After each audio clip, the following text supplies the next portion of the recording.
باب التشدید فی الکذب۔ امام ابو داؤد رحمۃ اللہ علیہ اس باب میں جھوٹ کی برائی کو بیان کریں گے۔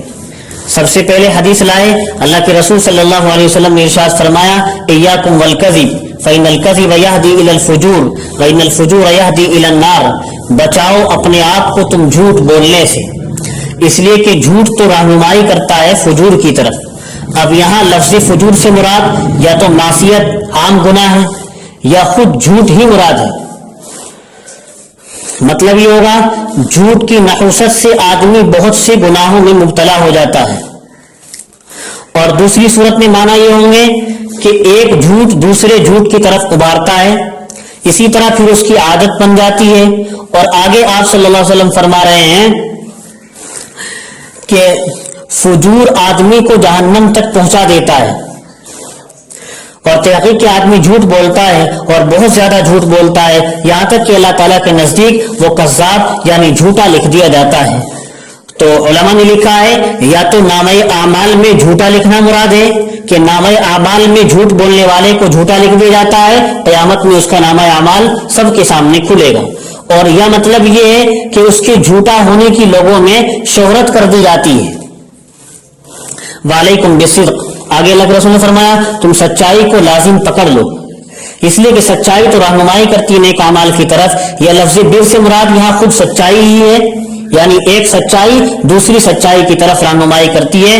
جب ایک مرتبہ آدمی ہمت کر کے سچ بولتا ہے اور اپنے ظاہری نقصان کی کوئی پرواہ نہیں کرتا، تو پھر اللہ تعالیٰ کی طرف سے اس کو توفیق ہوتی ہے کہ آئندہ بھی سچائی اختیار کرنے کی، آئندہ بھی سچ بولنے کی اس کو توفیق ملتی ہے۔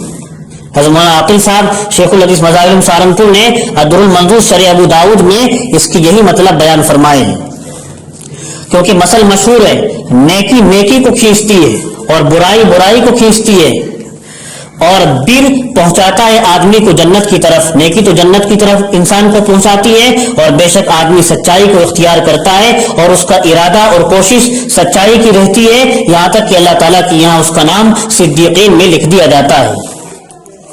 آگے اللہ کے رسول نے فرمایا ویل الذی یحدث فیکذب لیضحک بہ القوم ویل لہ ویل لہ۔ آپ صلی اللہ علیہ وسلم فرما رہے ہیں کہ خسارہ ہے اور تباہی ہے اس شخص کے لیے جو بات کرتا ہے اور جھوٹ بولتا ہے، لوگوں کو ہنسانے کے لیے، مجلس کو گرم کرنے کے لیے، مجلس کو جمانے کے لیے جھوٹ بولتا ہے، اور پھر مکرر دو بار، پھر دوسری بار اور تیسری بار بھی ارشاد فرمایا کہ اس آدمی کے لیے خسارہ ہے، تباہی ہے، ہلاکت ہے۔ ویل اللہ کا جملہ 3 مرتبہ ارشاد فرمایا۔ تو محض تفریحاً اس طرح جھوٹ بولنا لوگوں کو ہنسانے کے لیے اور مجلس کو گرم کرنے کے لیے، یہ تو قطعاً حرام ہے، اور ویسے بھی جھوٹ گناہ کبیرہ ہے۔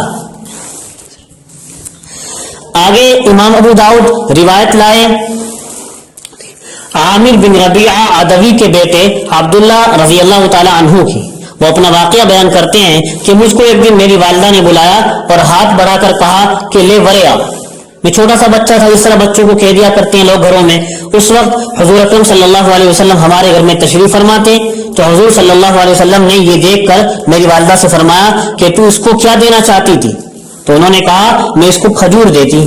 تو اس پر آپ صلی اللہ علیہ وسلم نے ان سے فرمایا بس تو اچھی بات ہے، اور اگر تو اس کو کچھ نہ دیتی، یعنی دینے کا ارادہ تیرا نہ ہوتا، ویسے ہی جھوٹ موٹ بند مٹھی دکھا کر اس بچے کو بلا رہی تھی، تو پھر یہ جھوٹ ہو کر تجھ پر لکھا جاتا، یعنی تیرے نام اعمال میں اس پر بھی جھوٹ کا گناہ لکھا جاتا۔ حضرت مولانا عاقل صاحب نے در منظور شرح ابو داؤد میں لکھا ہے اس سے معلوم ہوا کہ بچوں کو ان کے رونے کے وقت بہلانے کے لیے یا ڈرانے کے لیے جو کلمات زبان سے نکالے جاتے ہیں